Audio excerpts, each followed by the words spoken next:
Hey, what's up, guys? Happy New Year. And if you guys were looking at my post from just this past Wednesday, you can see it right here. It's really this new series that we're doing that's focusing on the changes that are occurring when we're doing very purposeful habit change. And so, really taking a look at the studies that come into it and how it affects HRV. And so, if you looked at the one that we just did, we were really focusing on HRV changes with cold exposure during stress times. So when we're stressed in other areas of our life versus non-stress times. And so I want to take a deeper dive into it and take a look at what this looks like. So if we take a look at this graph right here, we see that HRV actually plummets over the course of the time in which I was utilizing cold exposure during stress times. So it actually went from 103 down to 73. Now, what I was doing was there was travel involved.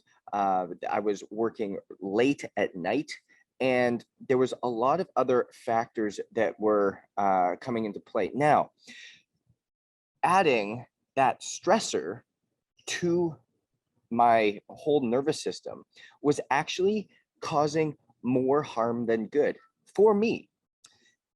Notice that 103 to 73. Now, during the same time, I was up late at night. I was still trying to get things settled with the business. I was still traveling, but I didn't do cold exposure. I actually did a little bit of warm heat exposure.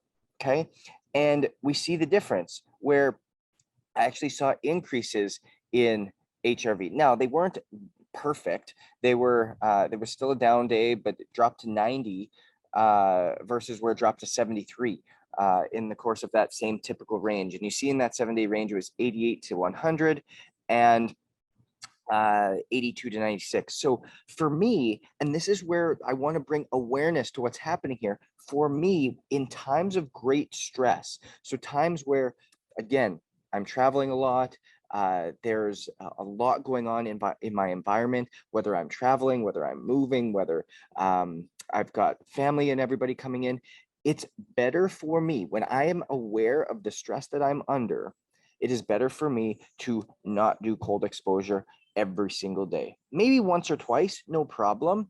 But also focus on things that are a little bit less arduous on my body. I want to share another screen with you here that really shows the difference and why this is important. Because when we look at this, the study that I attached to this was really the autonomic nervous function during whole body cold exposure before and after acclimation.